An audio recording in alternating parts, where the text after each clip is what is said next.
అభిజ్ఞ అంటే తెలుసుకోవాలనే కోరిక. ఈరోజు మనం 10th class NCERT history chapter 2 nationalism in India అనే టాపిక్‌కి సంబంధించి ఇది పార్ట్ 3 వీడియో. సో, ఇంతకు ముందు వరకు ఏం జరిగింది అనే కాన్సెప్ట్ చూసుకున్నట్లయితే, మన ఇండియాలో నేషనలిజం అనే ఫీలింగ్ ఎలా పెరిగింది? ప్రతి ఒక్క ప్రజలకి కూడాను ఇది నా దేశం, నేను ఇండియన్‌ని అనే ఫీలింగ్ ఏ రకంగా పెరిగింది అనేది మనం చూసుకుంటూ వస్తున్నాం. సో, యూరోప్‌లో ఇవన్నీ ఎలా పెరిగాయి అనేది 9th క్లాస్‌లో చూస్తే, ఈ 10th క్లాస్‌లో మన ఇండియాలో ఎలా పెరిగింది? ఉదాహరణకి ఇద్దరు ఫ్రెండ్స్ ఉన్నారు. లేదంటే ఇద్దరు అన్నతమ్ముళ్ళు ఉన్నారు. ఇద్దరు అన్నతమ్ముల మీద ఒకరి మీద ఒకరికి కోపం చాలా ఎక్కువ. కానీ ఎప్పుడైతే వీళ్ళ ఫ్యామిలీకి ఎవరైనా సరే బయట నుంచి శత్రువు వస్తే ఇద్దరు అన్నదమ్ములు కూడా కలిసిపోతారు. సో, సేమ్ సిట్యుయేషన్ మన ఇండియాలో కూడాను మన మధ్య బోలెడు విషయాలు ఉండొచ్చు. బోలెడు ప్రాబ్లమ్స్ ఉండొచ్చు. కానీ బయట నుండి ఎవడైనా సరే థ్రెటన్ చేస్తే అందరము ఒక్కటైపోతాం. మన దేశం అనే ఫీలింగ్ వచ్చేస్తది. That is called nationalism. So, ఈ నేషనలిజం అనే కాన్సెప్ట్ మన ఇండియాలో ఉర్రూతలూగించడానికి మొట్టమొదట అడుగు వేసింది బ్రిటిష్ వాళ్ళు. సో, ఎప్పుడైతే బ్రిటిష్ వాళ్ళందరూ కలిసేసి మనందరి దేశం అందరికీ కూడాను ఒక కామన్ ఎనిమీగా కనిపించారో, మనమందరము కూడాను యునైట్ అయ్యి వాళ్ళు ఎదిరించాలని అనుకున్నాం. ఆ క్రమంలో ఏ రకంగా వెళ్తుంది, ఏ రకంగా ముందుకు వెళ్తున్నాం అని నేర్చుకుంటూ వచ్చాం. సో, అంతకుముందు కూడాను ముందు మోడరేట్స్ గురించి నేర్చుకున్నాం. సో, మోడరేట్స్ ఏం చేశారంటే బ్రిటిష్ వాళ్ళని ఎదిరించకంట వాళ్ళతో ప్రేయర్స్, పిటిషన్స్, ప్రొటెస్ట్స్ ఈ మూడిటిని బేస్ చేసుకొని వెళ్లారు. దాని తర్వాత వచ్చిన వాళ్ళు ఎక్స్‌ట్రీమిస్ట్‌లు. సో, వీళ్ళేంటంటే తాడో పేడో తేల్చుకుందాం అనే టైప్ అనమాట. సో, వాడిని బతిమాలుకుంటే కాదు, కావాల్సింది లాక్కోవాలి అనే టైపులో ఈ ఎక్స్‌ట్రీమిస్ట్స్ వెళ్లారు. కానీ దాని తర్వాత దేశంలో సిట్యుయేషన్స్ మారిపోయాయి. అలాంటి సిట్యుయేషన్‌లో అడుగుపెట్టిన వాడే గాంధీ. గాంధీ వచ్చాక ఒక లెక్క, గాంధీ ఇక్కడి నుంచి వచ్చిన తర్వాత ఒక లెక్క అనమాట. అంతకుముందు ఒకడు, ఆ తర్వాత ఇంకొకడు అనే టైప్‌లో మారిపోయింది. సో, ఇక్కడ గాంధీ ఎప్పుడైతే 1915 టైంలో ఇండియాకి వచ్చాడో తనకంటూ ఒక బ్రాండ్ ఉంది. సౌత్ ఆఫ్రికాలో తను చేసిన దానికి ఒక ఇమేజ్ ఉంది. తనకంటూ ఒక పోర్ట్‌ఫోలియో ఉంది. అలా వచ్చిన ఆయన ఇండియాలో దిగాక దేశంలో ఉన్న ఈ నేషనలిజం అనేది పెరగడానికి ఏ రకంగా అడుగులు వేశాడు అనేది లాస్ట్ వరకు కూడా చూసాం. అందులో ఏం చూసామంటే 1917లో చంపారన్ అనే ఉద్యమం చేశాడు. 1917లో మళ్ళీ కేడా అనే ఒక సత్యాగ్రహ చేశాడు. 1918లో అహ్మదాబాద్. సో, తన దగ్గర ఉన్న ఒక ఫార్ములా, తన దగ్గర ఉన్న వెపన్ నాన్ వైలెన్స్, ట్రూత్ ఈ రెండింటిని బేస్ చేసుకొని సత్యాగ్రహతో కలిపి కొడితే బ్రిటిష్ వాళ్ళు హడల్ అయిపోతున్నారు. ప్రతిసారి కూడాను గాంధీకి ఫుల్ స్వింగ్‌లో గెలుచుకుంటూ వస్తున్నాడు అన్నమాట. అలాంటి దాంట్లో మనం రౌలట్ అనే ఒక యాక్ట్‌ని చూసాం. రౌలట్ యాక్ట్ ద్వారా దేశంలోని ఏ రకమైన ప్రాబ్లమ్స్ వచ్చాయి అనేది చూసాం. సో, ఇంతకుముందు జరిగిందంతా కూడా ఇది కాన్సెప్ట్. అయితే ఈ రౌలట్ యాక్ట్‌తో పాటుగా గాంధీ ఇచ్చిన ఫార్ములా ఏంటంటే దేశంలో ఉన్న ప్రతి ప్రజలు కూడాను నాన్ కోఆపరేట్ చేయండి. ఎవ్వరికి కూడా కోఆపరేట్ చేయకండి. మనం బ్రిటిష్ వాళ్ళు పరిపాలిస్తున్నారు కదా! ఈ బ్రిటిష్ వాళ్ళు పరిపాలించండి. కానీ మనం ఎవ్వరం కూడాను వాళ్ళకి అసలు వాళ్ళ మాటని కోఆపరేట్ చేయొద్దు. ఇక కోఆపరేట్ చేయకుండా ఏం చేయాలంటే మనం ఎవరము స్కూల్స్‌కెళ్ళొద్దు. మనం ఎవరము కూడాను లాస్‌ని ఫాలో అవ్వద్దు. మనం ఎవరము కూడాను చట్టాన్ని ఒప్పుకోవద్దు. మనం ఎవరము కూడాను లాయర్స్ అందరూ కూడాను జాబులు విడిచిపెట్టండి. సివిల్ సర్వెంట్స్ అందరూ జాబులు విడిచిపెట్టండి. ఈ రకంగా చేయండి. అన్నిటికన్నా మించి వాళ్ళు అమ్మే డ్రెస్సులు కొనక్కండి అనుకోని ఈ రకంగా చెప్పుకొని నాన్ కోఆపరేట్ చేయమనుకుని చెప్పాం. అదే టైంలో రౌలట్ సత్యాగ్రహం గురించి కూడా చూసాం. రౌలట్ యాక్ట్‌లో జరిగిన దారుణకాండ గురించి కూడా చూసాం. ప్రెజెంట్ ఈ రకంగా చూసాం. అయితే ఈరోజు ఏం చూస్తాం? ఈరోజు లెసన్‌లో ఏం చూస్తాం? ఇప్పటి వరకు చూద్దాం ఇక నుంచి. ఇక్కడ నుంచి మనం ఏం చూస్తామంటే different strands within the movement. So, ఈ మూవ్‌మెంట్ చేసేటప్పుడు ఒక్కొక్కరికి ఒక్కొక్కలాంటి ఒపీనియన్ ఉంటది. నేను లెసన్ చెప్పేటప్పుడు కొంతమంది చాలా హ్యాపీగా ఫీల్ అయిపోయి వాళ్ళు చాలా బాగా కామెంట్లు పెడతారు. కొంతమంది అంత హ్యాపీగా ఫీల్ అవ్వరు. న్యూట్రల్‌గా ఉంటారు. ఇంకొంతమంది ఇబ్బందిగా ఫీల్ అయితే వాళ్ళకేదైనా ప్రాబ్లమ్ అనిపించిందనుకోండి, వాళ్ళకేదో కావాలి. అంటే సింపుల్‌గా, షార్ట్‌గా ఉండాలని, లేదు అంటే ఇంపార్టెంట్ క్వెషన్‌లు చెప్పాలని, ఇలా ఒక్కొక్కరు ఒక్కొక్క ఒపీనియన్‌తో చూస్తారు. ఇలాంటి ఒపీనియన్‌తో చూసేటప్పుడు వాళ్ళకి ఈ క్లాసెస్ నచ్చకపోవచ్చు. అలాంటి వాళ్ళు డిస్‌లైక్ కొడతారనమాట. సో, సేమ్ కూడాను ఈ మూవ్‌మెంట్ జరిగినప్పుడు ఒక్కొక్కరు స్టాండ్ ఒక్కొక్క రకంగా ఉంది. సో, ఎవరెవరు ఉన్నారు, ఎవరి స్టాండ్స్ ఎలా ఉన్నాయి, దేశంలో ఉన్న వాళ్ళకి నేషనలిజం అనే కాన్సెప్ట్ ఏ రకంగా అర్థమవుతుంది అనేది ఈరోజు ఇక్కడ చూద్దాం. సో, ఇక నుంచి కూడాను ఈ నోట్స్‌లోనే చెప్తాను. ఎందుకంటే టెక్స్ట్ బుక్‌లో మీకు ప్రతీదీ కూడాను మొత్తం పారాగ్రాఫ్‌లో కంప్లీట్ అయిపోయి ఉంటది. కానీ ఇక్కడ మాత్రం ఈ నోట్స్‌లో అయితే మీకు సింపుల్‌గా హ్యాపీగా ఉంటది కాబట్టి ఈ నోట్స్ ద్వారా చెప్తానన్నమాట. సో, ఇంతవరకు ఏం జరిగిందో ఒకసారి చూద్దామా? మొట్టమొదటిగా ప్రపంచంలోటి ఈ ఫస్ట్ వరల్డ్ వార్ ఎప్పుడైతే జరిగిందో బ్రిటిష్ వాళ్ళు మనల్ని అడగకుండా మన సైనికులను పట్టుకొని వెళ్ళిపోయారు. మన సైనికులను పట్టుకొని వెళ్ళిపోయి ఏమని ప్రామిస్ చేశారు? ఈ యుద్ధం గాని గెలిస్తే, ఫస్ట్ వరల్డ్‌లో గాని గెలిస్తే ఇండియాకి ఇండిపెండెన్స్ ఇచ్చేస్తా అనుకున్నారు. కానీ ఆ మాట నిలబెట్టుకున్నారా? నిలబెట్టుకోలేదు. 2 మహాత్మా గాంధీ వచ్చారు. ఆయన కొత్త ఐడియాని తీసుకొనొచ్చారు సత్యాగ్రహ. ఇది తీసుకొనొచ్చారు. సో, ఎప్పుడైతే ఈ సత్యాగ్రహ అనే కాన్సెప్ట్ తీసుకొనొచ్చారో దేశంలో మూవ్‌మెంట్స్ అనేవి స్టార్ట్ అవుతున్నాయో మెల్లమెల్లగా కూడాను ఇక్కడ నేషనలిజం అనేది మెల్లమెల్లగా పెరుగుతుంది జనాల్లో. దాంతో పాటుగా ఇంకొకటేంటంటే సిచ్యువేషన్ ఏంటంటే ఈ బ్రిటిష్ వాళ్ళు చేసిన మరొక ముఖ్యమైన దారుణం మన పంజాబ్ సోదరులందరినీ కూడాను జలియన్ వాలా బాగ్ అనే ప్లేస్లో అందరినీ కాల్చి చంపేశారు. చాలా మందిని కూడాను సుమారు 1500 మందిని అంత దారుణంగా మరీ దారుణంగా చంపేశారు. కాబట్టి దేశంలో ఉన్న ప్రజలందరికీ కూడా కాలింది. మా దేశంకి వచ్చి మమ్మల్ని ఈ రకంగా కాలుస్తారు అనుకొని బ్రిటిష్ వాళ్ళని ఎనిమిదిలా చూడడం పెరిగారు. సో వాడి మీద ఉన్న ద్వేషం దేశం పైన ప్రేమగా మారిపోయింది. ఇది రెండో రీజన్. మూడోది ఏంటంటే ముస్లిమ్స్. ఈ ముస్లిమ్స్ అందరికీ కూడా టర్కీ అనే ప్లేస్లో ఖలీఫా అనే బిరుదుకి, ఖలీఫా అనే రూలింగ్ పోస్ట్కి మీరు అన్యాయం చేస్తున్నారు, వాళ్ళు మత పెద్ద లెక్క, వాళ్ళ కిందే మా పవిత్ర ప్రదేశాలు ఉండాలనుకుని వీళ్ళు గొడవ చేస్తున్నారు. సో ఆ మూమెంట్ని కూడాను ఇక్కడ ముస్లిమ్స్కి బ్రిటిష్ వారి పైన కోపం కలిగించింది. ఈ 3 ఈవెంట్స్ ఏం చేసాయి అంటే ఈ 3 కలిసి ఒక్క రకంగా వచ్చింది, ఒక పెద్ద మూమెంట్కి దారితీసింది. అదే నాన్ కోఆపరేషన్ మూమెంట్. సో ఈ రకంగా ఈ 3 సందర్భాలు కలిసి నాన్ కోఆపరేషన్ మూమెంట్కి దారితీసాయి. అయితే ఈ నాన్ కోఆపరేషన్ మూమెంట్లో మేజర్గా ఎవరెవరు పార్టిసిపేట్ చేస్తున్నారు, మేజర్గా ఎవరంటే మనం ముగ్గురు పాయింట్ ఆఫ్ వ్యూలో చూద్దాం. మొట్టమొదటిది టౌన్లో ఉన్న వాళ్ళు ఏ రకంగా రియాక్ట్ అయ్యారు, విలేజెస్లో ఉన్న వాళ్ళు ఏ రకంగా రియాక్ట్ అయ్యారు, నెక్స్ట్ కొంతమంది అణిచివేయబడుతున్నారు వాళ్ళు ఏ రకంగా రియాక్ట్ అయ్యారు. ఈ మూడింటిని కూడా మనం చూస్తే మనకున్న ఆన్సర్స్ అన్నీ దొరికేస్తాయి. సో ఒక్కొక్కరు కూడా ఈ నాన్ కోఆపరేషన్ మూవ్మెంట్ని ఏ రకంగా ఫీల్ అవుతున్నారు అనేది చూద్దాం. అన్నిటికన్నా ముందు టౌన్లో చూద్దాం. టౌన్లో ఎక్కువగా ఉండేది మిడిల్ క్లాస్ వాళ్ళు ఈ నాన్ కోఆపరేషన్ మూవ్మెంట్ని బీభత్సంగా తీసుకున్నారు, చాలా ఇష్టంగా తీసుకుని దాన్ని ఏ రేంజ్లో పాటిద్దామా, ఏ రకంగా తీసుకుని వెళ్దాం అనుకుని ఫిక్స్ అయిపోయారు. ఇలా ఫిక్స్ అయిపోయి వాళ్ళు ఏం చేస్తారంటే ఫస్ట్ అందరికన్నా ముందుగా స్టూడెంట్స్ అందరూ కూడా ఆ రోజు నాన్ కోఆపరేషన్ మూవ్మెంట్లో దిగి వాళ్ళందరూ స్కూల్స్ మానేసి, అంటే గవర్నమెంట్ అయితే గవర్నమెంట్ కంట్రోల్లో స్కూల్స్ ఉంటాయి కదా, ఆ స్కూల్స్ అందరికీ పిల్లలు వెళ్ళడం మానేశారు. పాయింట్ 1. స్కూల్లో టీచర్స్ కూడాను ఆ జాబ్స్ అన్నిటికీ రిజైన్ చేసి పెడతారు. పాయింట్ 2. లాయర్స్ ఉన్నారు కదా, లాయర్స్ అనమాట కోర్టులకు వెళ్ళడం మానేశారు. సో కోర్టులో కేసెస్ అనేవి చాలా పెండింగ్ ఉండిపోతున్నాయి. దాంతోపాటుగా ఎవరైతే రాజకీయ నాయకులు ఉన్నారో మేము ఎలక్షన్లో మేము పార్టిసిపేట్ చేయము, మేము మా ప్రావిన్సెస్లో ఆల్రెడీ ఉన్న పోస్టులు ఉన్నాయి కదా దాన్ని రిజైన్ చేసేస్తాం అనుకుని రిజైన్ చేసేస్తారు. సో ఇక్కడ ఏంటంటే దేశంలోనే గవర్నమెంట్ ఎవరితోనైతే రన్ అవుతుందో, ఎవరి వల్ల అయితే రన్ అవుతుందో వాళ్ళందరూ కూడాను మేము గవర్నమెంట్కి సపోర్ట్ చేయము, సివిల్ సర్వెంట్స్తో సహా వాళ్ళందరూ కూడాను చేతులు ఎత్తేసారు. మేము మీకు సపోర్ట్ చేయము అబ్బాయి అనుకుని నెగ్గచ్చిగా చెప్పేస్తారు, నాన్ కోఆపరేట్ చేస్తామని చెప్పారు. దాంతో పాటుగా జస్టిస్ పార్టీ అనుకుని ఒక పార్టీ ఉంది.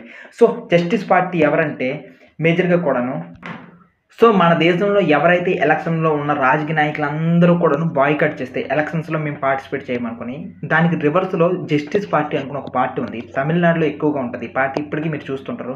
డిఎంకే, ఏఐడిఎంకే ఇలాంటి వాటన్నిటికీ కూడాను హెడ్ వీళ్ళే అనమాట. సో ఈ జస్టిస్ పార్టీ వాళ్ళు ఏమన్నారంటే మేము ఎలక్షన్లో పార్టిసిపేట్ చేస్తాం, నువ్వు చెప్తే నేను ఈ మాట వినను, మీరు చెప్పిన మట్టు నేను నాన్ కోఆపరేషన్ కాదు, నేను కోఆపరేట్ చేస్తాను, నేను ఎలక్షన్లో పార్టిసిపేట్ చేస్తాను అనుకున్నారు. సో ఎందుకు వీళ్ళు ఈ మాట అన్నారంటే మేజర్గా కూడా జస్టిస్ పార్టీలో ఉన్న వాళ్ళంతా కూడా non Brahmins. So non Brahmins అయితే వీళ్ళు కూడా ఇండియన్సే కదా, వీళ్ళెందుకు ఈ రకంగా చేశారు, వీళ్ళెందుకు ఈ స్టాండ్ తీసుకున్నారు అనే క్వశ్చన్ వచ్చిందా. మేజర్గా చూడండి మన ఇండియాలో క్యాస్ట్ బేస్డ్ సొసైటీ అనమాట. ఎప్పుడైతే ఈ అప్పర్ క్యాస్ట్ ఉన్నాయో ఆ అప్పర్ క్యాస్ట్లో మేజర్గా బ్రాహ్మిన్స్ ఇలాంటి వాళ్ళందరూ ఉంటారు కదా, వాళ్ళకి సంబంధించినంత వరకు కూడా ఇప్పటి వరకు వాళ్ళ చేతిలోనే అధికారం ఉంది, క్షత్రియస్ బ్రాహ్మణ్స్ చేతిలోనే అధికారం ఉంది. లేక మాకు పోస్టులు వస్తే ఆ పోస్టుల్ని దేశం కోసం మేము తాకట్టు పెట్టాలా. ఇదే దేశంలో మేము చాలా కాలం వివక్షకి మేము గురయ్యాము, డిస్క్రిమినేషన్కి మేము ఇబ్బందులు పడ్డాము. ఇక నుంచి ఆ ప్రాబ్లం మాకు రాకూడదు, ఇక నుంచి మేము వచ్చేయము, అందుకే మేము ఎలక్షన్ బాయ్కాట్ చేయము, మేము ఎలక్షన్లో చెయ్యము అనుకున్నారు. So what ever it maybe justice party సంగతి పక్కన పెడితే ఎక్కడ మాత్రం మేజర్గా నాన్ కోఆపరేషన్ మూవ్మెంట్ అనేది బీభత్సమైన సక్సెస్ అయిపోతుంది. ఎలా అంటే భగత్ సింగ్ అప్పుడు చాలా చిన్నపిల్లడు అనమాట. జలియన్ వాలా బాగ్ జరుగుతున్నప్పుడు ఆయన కూడా చాలా చిన్నపిల్లడు. ఆ మొత్తం మానకాండ అంతా జరిగిన తర్వాత ఈవినింగ్ ఆయన వెళ్ళి చూస్తే ఆ ప్లేస్లో మొత్తం రక్తం కదా మరిగిపోయింది. ఆయనకి కూడా ఏమనిపించిందంటే ఎలాగ లేదన్నా సరే ఈ బ్రిటిష్ అని తొక్కాలి అని అనిపించింది. అలా అనిపించిన నెక్స్ట్ మూమెంట్ ఏం చేశారంటే ఇలా అదే టైంలో సెంట్రల్లో లీడర్ ఎవరంటే గాంధీ. సో గాంధీ ఆ రోజుల్లో ఫుల్ సక్సెస్ మీద ఉన్నారు కాబట్టి ఆయన చెప్పిన మాట ప్రతి ఒక్కరికి కూడా వేదం. సో అలాంటి మాటల్ని తప్పకుండా పాటించిన వాటిలో భగత్ సింగ్ కూడా ఒకడు. మీరు ఊహించుకోండి, మీరే ఒక చిన్నపిల్లడు, ఆ రోజుల్లో కొత్త లీడర్ వచ్చారు నరేంద్ర మోదీ లాగా అనుకోండి, ఊహించుకోండి. అలాంటి వాళ్ళు కరోనా వచ్చింది మీరు డప్పులు కొట్టండి, కరోనా వచ్చింది మీకు క్యాండిల్స్ వెలిగించండి అంటే ఏ రకంగా మన వాళ్ళందరూ చేస్తారో సేమ్ అలాంటి మూమెంట్ అనమాట. సో ఏం చేశారు ఆ రోజు, ఏం చేశారంటే మొట్టమొదటిగా ఆయన ఫారెన్ గూడ్స్ అన్నింటిని కూడా బాయ్కాట్ చేయమన్నారు కదా, బాయ్కాట్ చేస్తారు. ఆ ఫారెన్ గూడ్స్ని యూజ్ చేయడం మానేశారనమాట. సో దట్ ఈ ఫారెన్ గూడ్స్ని మానేస్తే ఏమవుతుంది, మన ఇండియా గూడ్స్ అందరూ కొనుక్కుంటారు, అందరూ ఇండియన్ గూడ్స్ కొనుక్కుంటే మన వాళ్ళకి లాభాలు వస్తాయి, వాళ్ళకి నష్టాలు వస్తాయి. ఇది పాయింట్ 1. నెంబర్ 2 లిక్కర్ షాప్ని పికెటింగ్ చేశారు. పికెటింగ్ అంటే ఏంటి అని అంటే లిక్కర్ షాప్ మందు షాపుల దగ్గరికి వెళ్ళేసి బయట నిలబెడతారు, నిలబడేసి ప్రొటెస్ట్ చేస్తారు, మీరు ఈ షాప్ను క్లోజ్ చేసేయాలి, దీనివల్ల చాలా ఇబ్బంది జరుగుతుంది అనుకుని అనమాట క్లోజ్ చేయడం స్టార్ట్ చేస్తారు. ఇందులో ఎక్కువగా కూడా అమ్మాయిలు బాధ్యత తీసుకున్నారు. అమ్మాయిలు బాధ్యత తీసుకుని లిక్కర్ షాప్ ముందుకు వెళ్ళేసి వాటిని పికెటింగ్ అంటారు. ఆ టైప్ ఆఫ్ క్లోజ్ చేయించడాన్ని పికెటింగ్ అంటారు. అంటే ఇక్కడ నాన్ కోఆపరేషన్ మూవ్మెంట్ అనేది జస్ట్ ఒక పొలిటికల్ మూవ్మెంట్ మాత్రమే కాదు, దేశం కోసం స్వాతంత్రం తీసుకొని రావాలనేది కాదు, సొసైటీలో ట్రాన్స్ఫర్మేషన్ కూడా తీసుకొని వచ్చింది. నెంబర్ 3, ఫారెన్ క్లాత్స్ని బర్న్ చేసేస్తున్నారు. సో మీ యొక్క దుస్తుల్ని నేను కేవలము వాడడం మానేయడమే కాదు, నా దగ్గర ఉన్న దుస్తులను కూడా నేను కాల్చి పడేస్తున్నాను అనుకున్నానంటే వాళ్ళకి సింబల్స్ పంపించారు. సో ఇలా అందరూ కలిసి ఒక ప్లేస్లో భోగి మంటలాగా వేసి ఆ ప్లేస్లో వెళ్ళి తగలబెట్టేసేవాళ్ళు అనమాట వాళ్ళు తెచ్చిన దుస్తులన్నింటినీ కూడా. Next import of foreign clothes అనేవి హాపుకు పడిపోయింది 1921 1922 వరకు. మర్చెంట్స్, ట్రేడర్స్ వాళ్ళు కూడా ఏం చేశారంటే మేము ఫారెన్ గూడ్స్తో అసలు ట్రేడే చేయము, ఆ వస్తువులు మేము పట్టించుకోమనుకుని వాళ్ళు చెప్పారు. దాని తర్వాత మేజర్గా కూడా ప్రతి ఒక్కరు కూడా ఇండియన్ డ్రెస్సులు వేసుకోవడం మొదలుపెట్టారు. ఇండియన్ టెక్స్టైల్స్కి అదే రకంగా ఇండియన్ హ్యాండ్లూమ్స్కి డిమాండ్ ఒక్కసారి సర్రన పెరిగిపోయింది అనమాట. ఒక్కసారిగా డిమాండ్ అనేది పెరిగిపోయింది. సో ఈ రకంగా చూసుకున్నట్లయితే బ్రిటిష్ వాళ్ళంటే అందరికీ కూడా చిరాకు వచ్చేసి వాళ్ళు వస్తువులు వాడడం మానేస్తే ఇక్కడ మన వాళ్ళంతా కూడాను మన వస్తువులకి అనమాట డిమాండ్ పెరిగింది. ఇది నాన్ కోఆపరేషన్ మూవ్మెంట్ జరుగుతున్న ప్రాసెస్ ఇదంతా కూడాను.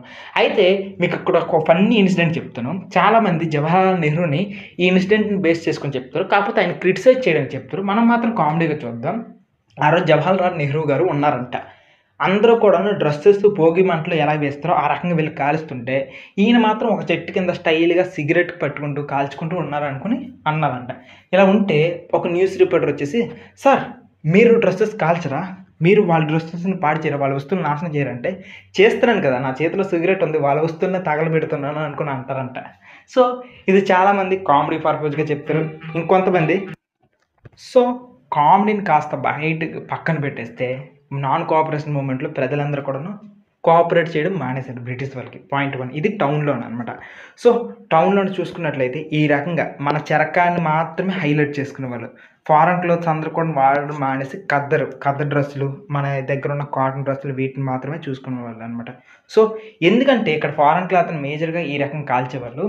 ఈ ఫారెన్ డ్రెస్సెస్ని ఏంటంటే వాళ్ళ యొక్క డామినేషన్కి సింబల్గా చూడడం మొదలుపెట్టేశారంట. వాళ్ళ యొక్క మన యొక్క కల్చర్ మీద వాళ్ళ డామినేషన్, మన ఎకానమీ మీద వాళ్ళ యొక్క డామినేషన్ లాగా అనమాట ఫీల్ అవ్వడం మొదలుపెట్టారు. అయితే నాన్ కోఆపరేషన్ మూవ్మెంట్ సక్సెస్ అయ్యిందా అని అంటే సగమే సక్సెస్ అయ్యింది. ఎంత గొప్పగా చెప్పుకున్నప్పటికీ కూడాను ప్రతిసారి కూడాను ఎవడైనా సరే ట్రై చేసేటప్పుడు ఫస్ట్లో ఫెయిల్యూర్ వస్తుంది, మళ్ళీ ఫెయిల్యూర్ వస్తుంది, కానీ చివరికి మాత్రం సక్సెస్ అవుతాం. సేమ్ ఇలానే మన ఇండియన్ ఇండిపెండెన్స్ మూవ్మెంట్లో వెళ్తున్న ప్రతిసారి కూడాను కొన్నిసార్లు ఫెయిల్యూర్స్ వచ్చేవి. అలాంటి ఫెయిల్యూర్స్ అయ్యేవన్నమాట. మొట్టమొదటిది ఏంటంటే ఈ మూవ్మెంట్ చేసేటప్పుడు సగం సిచ్యువేషన్లో అనమాట ఖాదీ క్లాత్ని మాత్రమే కొనాలని చెప్పుకున్నాం కదా. సో ఖాదీ క్లాత్ అనేది హ్యాండ్మేడ్ అనమాట. హ్యాండ్మేడ్లో చేసేటప్పుడు డ్రెస్సెస్ అనేవి చాలా తక్కువ మాత్రమే ప్రొడ్యూస్ చేస్తారు. అలా ఎప్పుడైతే మార్కెట్లో చాలా తక్కువ ఉంటాయో వాటికి డిమాండ్ ఎక్కువ ఉంటుంది, వాటి యొక్క ప్రైస్ అనేది ఎక్కువ ఉంటుంది. ఎగ్జాంపుల్కి డైమండ్స్ అనేవి మార్కెట్లో చాలా తక్కువ ఉంటాయి, సో అందుకే వాటికి డిమాండ్ ఎక్కువ. ఎగ్జాంపుల్కి వాటర్ అనేది బీభత్సంగా చాలా ఎక్కువ ఉంటుంది, అందుకే దానికి ప్రైసెస్ చాలా తక్కువ. ఏదైతే ఎక్కువ అవైలబుల్ అయిపోతుందో ఫ్రీగా దొరికేస్తుందో అవన్నిటికీ కూడా సేమ్ అలానే అనమాట. ఖాదీ క్లాత్ అనేది చాలా తక్కువ దొరుకుతుంది కాబట్టి ప్రజలు కొనుక్కోలేకపోయారు. ఈ రోజుల్లో ఒక పేదోడు కూడా టీ షర్ట్ వేస్తున్నాడంటే దాని యొక్క రీజన్ ఏంటి? Just because of industrialization. ఎప్పుడైతే ఇండస్ట్రియలైజేషన్ అయిందో మిషన్లోన మాస్ గూడ్స్ ప్రొడ్యూస్ చేస్తారు. ఒక్కసారిగా మాస్ గూడ్స్ ప్రొడ్యూస్ చేయడం వల్ల వాటి యొక్క ప్రైస్ అనేది తక్కువ ఉంటుంది. సో మిషన్లో తయారు చేయడం వల్ల దీంట్లో ఏంటి ప్రతి ఒక్కటి సింగిల్గా తయారు చేయాలంటే రేట్ ఎక్కువ అనమాట. అది మెయిన్ ప్రాబ్లం. నెక్స్ట్ ఇంకొకటి ఏంటంటే బ్రిటిష్ ఇన్స్టిట్యూషన్స్ని మనం వద్దనుకున్నాం కదా, వాళ్ళ యొక్క కోర్టులు కానీ వాళ్ళ యొక్క స్కూల్స్ కానీ. వాళ్ళ స్కూల్స్ లేకపోతే మన పిల్లల పరిస్థితి ఏంటి? వాళ్ళు ఎక్కడ చదువుతారు? వాళ్ళకి ఏం చదువుకోవాలి? లాయర్స్కి వాళ్ళ జాబే లాకి ప్రాక్టీస్ చేయడం, లాయర్లుగా పనిచేయడం. అలా లాయర్గా మానేస్తే వాళ్ళకి డబ్బులు ఎక్కడ ఉంటాయి? అందరూ కూడా నెహ్రూ లాగా ధనవంతులా? కాదు కదా, నెహ్రూ గారి లాగా ధనవంతులు కాదు, మిగిలిన పేదవాళ్ళు కూడా అంటారు. సో అలాంటి వాళ్ళ పరిస్థితి ఏంటి? సో మనం బ్రిటిష్ ఇన్స్టిట్యూషన్స్ వద్దనుకున్నాం, కానీ బ్రిటిష్ ఇన్స్టిట్యూషన్స్కి ఆల్టర్నేట్ లేకుండా పోవడం వల్ల తిరిగి వాళ్ళ దగ్గరికి వెళ్ళాల్సి వచ్చిన సిచ్యువేషన్ వచ్చేసింది అనమాట. రెండోది ఏంటంటే మేజర్గా కూడాను మనం మాటకి కూడా గవర్నమెంట్ స్కూల్స్ వద్దు, లాయర్స్ అందరూ బ్యాక్ వచ్చింది, కోర్ట్స్కి వెళ్ళొద్దని చెప్పాం కదా. పిల్లలు గవర్నమెంట్ స్కూల్కి వెళ్ళాల్సిన సిచ్యువేషన్ వచ్చింది. ఎందుకంటే అప్పటికే కొన్ని విద్యాపీఠాలు పెట్టారనమాట.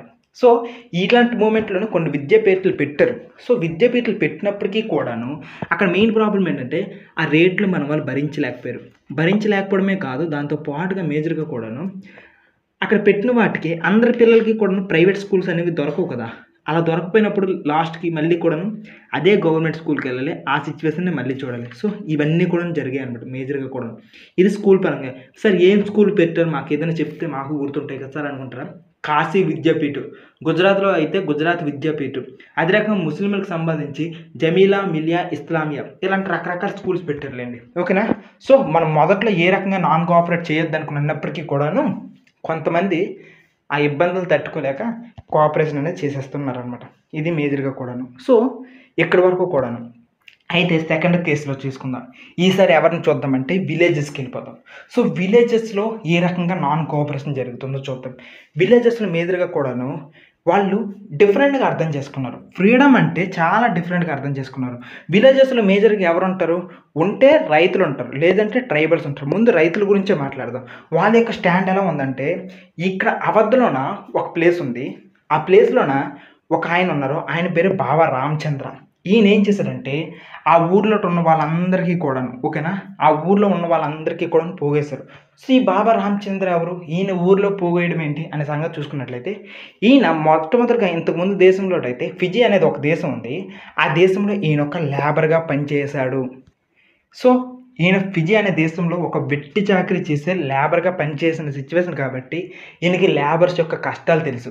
ఒకటిని వెట్టి చాకరీ చేసి తొక్కితే వాడు ఎంత కష్టం అనిపిస్తాడో, ఎంత పెయిన్ అనిపిస్తాడో తెలుసు. ఎవరికైతే కష్టం విలువ తెలుస్తుందో వాడు ఇంకొక కష్టపడే వాడు చూసి జాలి పడుతూ వాడు సహాయం చేస్తాడు. సేమ్ అలానే అనమాట ఈయన కూడాను. సో విలేజెస్లో వాళ్ళకి ఎనిమిస్ కేవలం బ్రిటిష్ వాళ్ళు మాత్రమే కాదు, వాళ్ళ దగ్గర ఉన్న జమీందార్సు, వాళ్ళ దగ్గర ఉన్న తాలూకుదార్సు అంటే ల్యాండ్ లార్డ్స్, వీళ్ళు ప్రజల్ని పీల్చి తినేవాళ్ళు, చంపుకు తినేవాళ్ళు. ఎగ్జాంపుల్కి రంగస్థలం మూవీలో ప్రెసిడెంట్ గారు ఏ రకంగా అయితే ఆ సంఘం పేరు చెప్పి డబ్బుల్ని అందరి చేత అప్పులు కట్టించుకుని నరకం చూపిస్తున్నాడో, అంతకు మించిన ఈ ల్యాండ్ లార్డ్స్ వీళ్ళు ప్రజలు రైతులు ఎంత పండించినప్పటికీ కూడా వాళ్ళ దగ్గర మీరు పే చేయాలి, ట్యాక్సెస్ పే చేయాలనుకుని జలగల్లా అపీల్ చేసిన వాళ్ళు అనమాట వీళ్ళు. సో ఇలాంటి వాటన్నిటికీ కూడాను చెక్ పెట్టడానికి రైతులతో మూవ్మెంట్ చేయించారు. అలాంటి వన్ ఆఫ్ ద మూవ్మెంట్కి హెడ్ మనకి ఎవరు ఇచ్చారంటే బాబా రామచంద్ర గారు. ఈయన ఏం చేశారంటే ఈ పీజెంట్ మూవ్మెంట్ వల్ల ఈ మేజర్గా రైతుల యొక్క రెవెన్యూ తగ్గిపోతుంది కాబట్టి దాని మీద పోరాటం చేశారు. రిడక్షన్ ఆఫ్ రెవెన్యూ, దాని మీద పోరాటం చేశారు. సెకండ్, బేగార్ అంటే వెట్టి చాకరీ, ఇండెంచర్డ్ లేబర్ అంటారు ఇంగ్లీష్లో. ఇంకా చెప్పాలంటే ఒక పనికి జీతం ఇవ్వకుండా వాడి దగ్గర పని చేయించుకోవడం, ఇది బేగర్. ఇలాంటి దాన్ని అబాలిష్ చేయాలనుకుని పాటుపడ్డారు. దాని తర్వాత సొసైటీలో ఏవైతే ల్యాండ్ లార్డ్స్ అనేవి ఈ రకంగా చేస్తున్నారో, ఈ ల్యాండ్ లార్డ్స్ చేసి ఈ ఆపరేషన్స్ అన్నింటినీ కూడా బాయ్కాట్ చేశారు. ఇది ఈయన చేసిన 3 మేజర్ థింగ్స్. సో ఈ అవధ్ అనే రీజన్కి ఈయన ఒక దేవుడు లెక్క అనమాట ఇప్పుడు. సో ఆయన నాయ్ ధోబీ అనే బంధుని పిలిపించేసి ఆ బంధుని ఆర్గనైజ్ చేశారనమాట. దాంతో పాటుగా ఈయన ఇంకొక పని ఏం చేశారంటే, ఈయనకి కాంగ్రెస్తో కొద్దిగా లింక్ ఉంది. ఆ రోజుల్లో నేషనల్ కాంగ్రెస్ పార్టీ ఉంది కదా, ఇండియన్ కాంగ్రెస్ పార్టీ, దాంతో లింక్ ఉంది. దానిలో బెస్ట్ పర్సన్ జవహర్లాల్ నెహ్రూ గారు. ఆయన కూడాను ఆ రోజుల్లోనే విలేజెస్ అన్నీ తిరిగేవాళ్ళు. తిరిగి ఎక్కడెక్కడ ఏం సమస్యలు ఉన్నాయి, బ్రిటిష్ వాళ్ళతో ఎలా పోరాటం చేయాలి అని ప్లాన్ చేసుకునేవాళ్ళు. ఈ రకంగా అనమాట ఈ ఊరికి వచ్చారు. ఈ అవధ్ అనే ప్లేస్లోనే జవహర్లాల్ నెహ్రూ గారు, అదే రకంగా బాబా రామచంద్ర గారు, ఇంకొంతమంది కలిసి అవధ్ కిసాన్ సభ అనే దాన్ని క్రియేట్ చేశారు. ఇలా క్రియేట్ చేసి సుమారుగా క్రియేట్ చేయడమే కాదు, సుమారుగా దాని యొక్క ఎక్స్పాన్షన్ అనేది 300 బ్రాంచెస్ వరకు తీసుకుని వెళ్ళిపోయారు. ఇలా తీసుకొని వెళ్ళిపోయి విలేజెస్లో నాన్ కోఆపరేట్ చేయకండి, ఎవరికి కూడా నాన్ కోఆపరేట్ చేయకండి, ముఖ్యంగా ల్యాండ్ లార్డ్స్కి, అదే రకంగా తాలూకాదార్స్కి, బ్రిటిషర్స్కి, వీళ్ళకి ఎవరికి చేయకండి అనుకొని విలేజెస్లో చేయడం మొదలు పెట్టారనమాట మేజర్గా కూడాను. సో ఇక్కడ మనకి ఏమర్థమవుతుందంటే, ఇక్కడ నాన్ కోఆపరేషన్ మూవ్మెంట్ జస్ట్ ఒక్క బ్రిటిష్ వాళ్ళతోనే కాదు, ల్యాండ్ లార్డ్స్ తాలూకుదార్స్తో కూడాను. సో అంటే విలేజెస్లో ఎలా జరుగుతుందంటే, ఒక మేజర్ లీడర్ వస్తాడు, ఆ లీడర్ వాడు చెప్పిన ప్రకారంగా మిగిలిన ప్రజలందరూ కూడా నడుచుకున్నాము, నాన్ కోఆపరేట్ చేయడం మొదలుపెట్టారు. అయితే ఇక్కడ కూడాను కొన్ని ప్రాబ్లమ్స్ వచ్చాయి. ఏంటంటే మొట్టమొదటిగా ఎవరైతే తాలూకుదార్స్ ఉన్నారో, ఎవరైతే ల్యాండ్ లార్డ్స్ ఉన్నారో వాళ్ళకి చుక్కలు చూపిస్తారు. వెళ్ళేసి డైరెక్ట్గా అటాక్లు చేయడమే అనమాట. వెళ్ళేసి కుక్క కొట్టినట్టు కొట్టేసేవాళ్ళు అనమాట ఆ ల్యాండ్ లార్డ్స్కి, జమీందార్స్కి. ఎందుకంటే ఇక్కడ వీళ్ళకి బీభత్సమైన కోపం ఉంది రైతులకి, అదే రకంగా ఇక్కడ పనిచేస్తున్న వాళ్ళందరికీ కూడా. ఎప్పుడైతే ఇంత కోపం ఉందో వీళ్ళు వెళ్ళేవాళ్ళు, వాళ్ళ మీద అటాకులు చేసేవాళ్ళు. పాయింట్ 1. రెండోది, బజార్లకు వెళ్ళేసి లూట్ చేయడం మొదలుపెట్టారు. అందరూ మంచి వాళ్ళే ఉండరు. సో ఒక గలాట జరిగేటప్పుడు దాంట్లో దొంగ అనేవాడు ఏం చేస్తాడంటే, తనకు మంచి అవకాశం దొరికింది అనుకుని అందరూ తన్నుకునే బిజీలో ఉంటే వీడు వెళ్ళేసి దొంగతనాలు చేయడం బిజీలో ఉంటాడు అనమాట. అలా ఉంటుంది సిచ్యువేషన్. ఇంకా కొన్ని ప్లేసుల్లో అయితే గాంధీ గారు నాన్ కోఆపరేట్ చేయమన్నారు కాబట్టి వీళ్ళు ఎవ్వరికి నాన్ కోఆపరేట్ చేయొద్దు, ల్యాండ్ మీద అసలు ట్యాక్సెసే కట్టకూడదు. అసలు ల్యాండ్ మన ల్యాండ్ కదా, మన ల్యాండ్ వీళ్ళు మనకి ఇచ్చేయాలరా, గాంధీ గారు చెప్తున్నారా అనుకున్నాను అనమాట. గాంధీ పేరు చెప్పుకొని గాంధీ తాత ఒకటి చెప్తే వీళ్ళు ఒకటి అర్థం చేసుకొని వైలెన్స్లోకి దిగుతున్నారనమాట. ఇలా మహాత్మా పేరు చెప్పేసి ఆయన చెప్పింది ఒకటి వీళ్ళు చేస్తుంది ఒకటి అని చెప్పేసి వైలెన్స్ని పెంచేస్తారు, ల్యాండ్ లార్డ్స్ని తుక్కుగా చేసి పడేశారు అనమాట. అయితే ఈ క్రమంలో నాన్ కోఆపరేషన్ అయితే జరుగుతుంది. ఇది విలేజెస్లో ఈ రకంగా జరుగుతుంది. అండ్ నెంబర్ 3, ట్రైబల్స్ గురించి ఎందుకు చెప్పాలి, అసలు ట్రైబల్స్ గురించి అవసరమా అంటే అవసరం. ప్రపంచమంతా ఒక లెక్క అయితే ట్రైబల్స్ది ఒక లెక్క. ఎందుకంటే ఇక్కడ గవర్నమెంట్ అనేది ఎక్కువగా ఉండదు, న్యూస్ పేపర్స్ ఉండవు. సో వీళ్ళకి ఏం చేసినా సరే ఎవడు అడిగేవాడు ఉండడు. ఒకనొక ఎగ్జాంపుల్ చెప్తాను. గూడెం అనుకొని వైజాగ్ దగ్గరలో ట్రైబల్స్ బతుకుతూ ఉంటారు. అదొక చాలా పెద్ద ఏరియా. ఆ ఏరియాకి మొట్టమొదటిసారిగా బ్రిటిషర్స్ వచ్చారు. నేను చెప్తుంటే RRR మూవీ గుర్తు తెచ్చుకోండి. బ్రిటిషర్స్ వచ్చి ఆ ప్లేసెస్ ఆక్యుపై చేశారు. ఈ అడవి పైన హక్కులు మీకు లేవు అనుకుని ఆ ట్రైబల్కి చెప్పి అడవిలో కంచి వేసి ఇదంతా మాది, ఇకపైన అడవిలో చెట్లు కొట్టారా మీ తోలు తీస్తా అనుకుని వార్నింగ్ ఇచ్చారు ట్రైబల్కి. పాయింట్ 1. నెంబర్ 2, వీళ్ళ దగ్గర గన్స్ ఉన్నాయి, వెపన్స్ ఉన్నాయి, వాటితో వాళ్ళ తలలు వంచి వాళ్ళందరికీ వీళ్ళ కింద బానిసలు చేసుకుంటారు. పాయింట్ 2, వాళ్ళు బ్రిడ్జిలు కట్టాలనుకున్నా లేకపోతే ఏమైనా కన్స్ట్రక్షన్ చేయాలన్నా ఎక్కడన్నా వీళ్ళందరినీ కూడా పట్టుకొని వెళ్ళిపోయేవాళ్ళు. ఇలా పట్టుకొని వెళ్ళిపోయి వాళ్ళ చేత బేగార్ అంటే వెట్టి చాకిరి, ఇండెంచర్ లేబర్ చేయించేవాళ్ళు, రోడ్స్ బిల్డ్ చేయించుకునేవాళ్ళు, హిల్స్కి సంబంధించి ఏమైనా పనులు ఉంటే అవన్నీ చేయించుకునేవాళ్ళు, వితౌట్ ఫీజు, వితౌట్ శాలరీ లేకుండా చేసేవాళ్ళు అనమాట. ఇలా చేయించుకునేవాళ్ళు. అన్నిటికన్నా దారుణంగా ఆడబిడ్డల్ని ప్రతిరోజు కూడా వాళ్ళ కంటికి దొరికిన వాళ్ళని రేప్ చేసేవాళ్ళు ఈ బ్రిటిష్ ఆఫీసర్స్ అనేవాళ్ళు అనమాట. సో ఇక్కడ మనుషులు బ్రతుకుతున్నారు అంతే, కానీ వాళ్ళ బతుకుల్లో జీవం లేదు, ఆనందం లేదు. అలాంటి కష్టాల్లో ఉంటుంది. ఇది ఆంధ్రప్రదేశ్లోని గూడెం అనే హిల్స్కి సంబంధించిన ఒక ప్లేస్. అయితే ఇలాంటి ప్లేస్లో నాన్ కోఆపరేషన్ గురించి ఏ రకంగా వెళ్ళింది, నాన్ కోఆపరేషన్ గురించి వెళ్ళడానికన్నా ముందు అదే టైంలో ఆ ఏరియాలో ఒక పర్సన్ వచ్చాడు. ఆయన పేరు అల్లూరి సీతారామరాజు. ఎస్, RRR మూవీలో కనిపించారు కదా, ఆయన అల్లూరి సీతారామరాజు. సో ఈయన ఏంటంటే చిన్నప్పటి నుండే బ్రిటిషర్స్ అంటే ఇంక ఒళ్ళు మంట. ఈయనకున్న స్పెషల్ టాలెంట్స్ ఏంటంటే ఈయనకి ఆయుర్వేదం తెలుసు, ఆస్ట్రాలజీ తెలుసు, నెక్స్ట్ అన్నిటికన్నా మించి ఏవైనా ప్రెడిక్షన్స్ చేస్తూ ఉంటారు. సో ఈయన దగ్గర ఉన్న ఈ టాలెంట్స్ అన్నింటినీ యూజ్ చేసి అక్కడ ఉన్న ప్రజలందరి దగ్గరికి వెళ్ళాడు. ఒకసారి వెళ్తే వాళ్ళ యొక్క కష్టాలను చూశాడు. సో వాళ్ళకి హెల్ప్ చేయడం మొదలుపెట్టారు.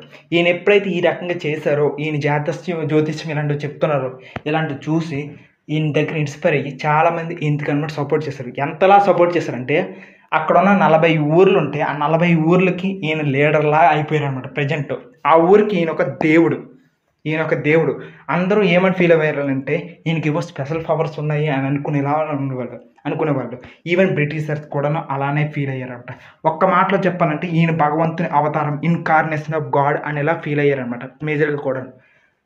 సో ఇక్కడ అల్లూరి సీతారామరాజు గారు వీళ్ళందరికీ కూడా ఏం చేశారంటే గెరిల్లా వార్ఫేర్ నేర్పించారు. ఏంటి ఈ గెరిల్లా వార్ఫేర్, ఏంటి దీని సంగతి? గెరిల్లా వార్ఫేర్ అంటే ఏంటి అని అంటే ఫైట్ చేస్తారు, కానీ శత్రువుకి డైరెక్ట్ ఎదురుగా కాకుండా ఫైట్ చేస్తారు, వెంటనే పారిపోతారు. అంటే శత్రువుని అటాక్ చేసి వెంటనే పారిపోయి అరే వీడు పారిపోతున్నాడు అనుకుని వాళ్ళు అనుకునేలోపు వాళ్ళు కామ్ అవుతారు కదా. ఇలా కామ్ అయిన తర్వాత మళ్ళీ రివర్స్లో వచ్చేసి వేరే దగ్గరికి వచ్చి అటాక్ చేసేవాళ్ళు. దీన్నే గెరిల్లా వార్ఫేర్ అనేవాళ్ళు అనమాట. సో ఈ గెరిల్లా వార్ఫేర్ అనేది చొక్కలు కనిపిస్తుంది. ఈవెన్ శివాజీ మహారాజ్ గారు కూడాను ఇలాంటి గెరిల్లా వార్ఫేరే చేస్తారు అనమాట.